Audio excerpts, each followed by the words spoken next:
Okay, folks, I'm Geek here. I got a shipment of a few things in the last couple of days while I've been away at cons. One is my new phone, which I'm using this as a quick video test. I also got my Sparrows, I think it's double tap snap gun is what they call this thing. I have a cheap Chinese snap gun, and I wasn't particularly impressed with this. But so far, this thing's been pretty impressive. The first few times I tried on this Mass Light number 1, it worked instantaneously.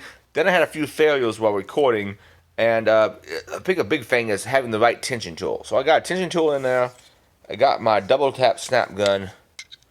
Put that mother in there. Light tension. And pretty much an instant open. Damn, yeah, this thing is way more expensive than the cheap Chinese snap guns, but well, it's a lot better and it looks cool. So I'm pretty damn happy with it. Thanks, Mike. You all have a good day.